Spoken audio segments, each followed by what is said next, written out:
Hi friends, இன்றைக்கி நம்ம கோவக்காய் பொரியல் எப்படி செய்யறதுன்னு பார்க்கலாம் வாங்க. ஃபஸ்ட்டு தேவையான அளவு வெங்காயம், தக்காளி, கறிவேப்பிலை எல்லாம் எடுத்துக்கலாம். கோவக்காய் நீட்டாக கட் பண்ணி எடுத்துக்கோங்க. உங்களுக்கு எவ்வளோ தேவையானதோ அளவுக்கு எடுத்துக்கோங்க. ஒரு கடாய் எடுத்து அதில் ஒரு கரண்டி எண்ணெய் ஊற்றிக்கோங்க. சீரகம், மிளகு எல்லாம் போட்டு பொரிஞ்ச உடனே கட் பண்ணி வச்சுருக்க வெங்காயம், தக்காளியை ஆட் பண்ணிக்கோங்க.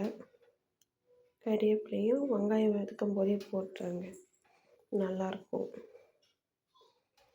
வெங்காயம் நல்லா பொன்னிறமாக வதக்குங்க.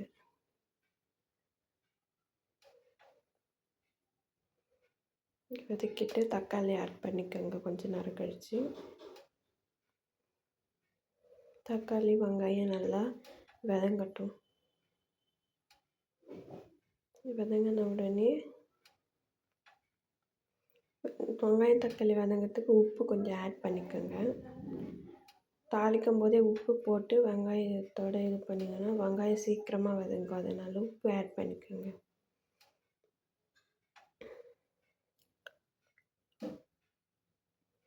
வதங்கின உடனே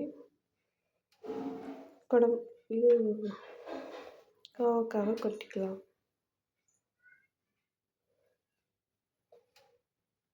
கோவக்காவை ஆட் பண்ணிக்கோங்க.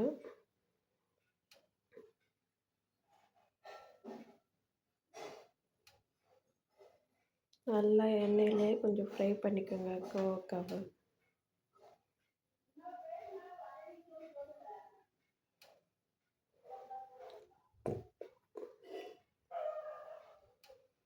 நல்லா எண்ணெயிலே வதக்கினா கொஞ்சம் நல்லாயிருக்கும்.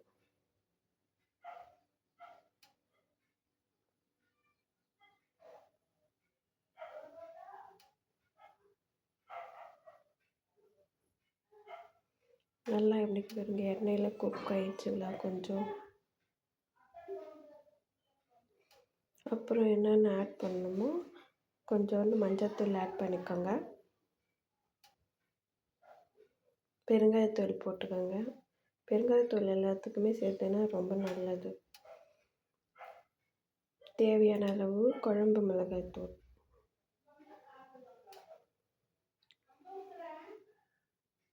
உங்களுக்கு எவ்வளோ காரம் வேணுமோ தேவையான அளவு காரத்தை போட்டுக்கோங்க. நல்லா ஒரு கிளறிக்கணும்.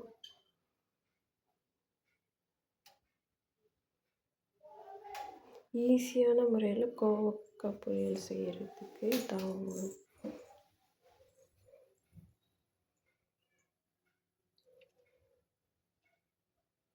கொஞ்சமாக தண்ணி ஆட் பண்ணிக்கோங்க.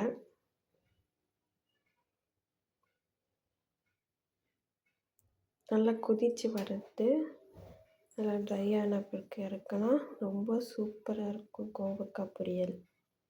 இப்போ கொதிக்குது நல்லா.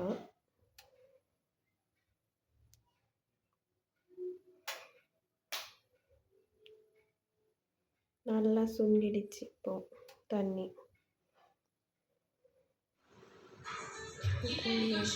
நல்லா சூப்பராக இருக்குது கோவக்காய் பொரியல். இது தயிர் சாதத்துக்கெல்லாம் ரொம்ப நல்லாயிருக்கு. இந்தமாதிரி செஞ்சால் தயிர் சாதம், லெமன் சாதத்துக்கெல்லாம் செஞ்சு சாப்பிட்டிங்கன்னா நல்லாயிருக்கு. இந்த வீடியோ பிடிச்சிருந்தால் லைக் பண்ணுங்கள், ஷேர் பண்ணுங்கள், கமெண்ட் பண்ணுங்கள்.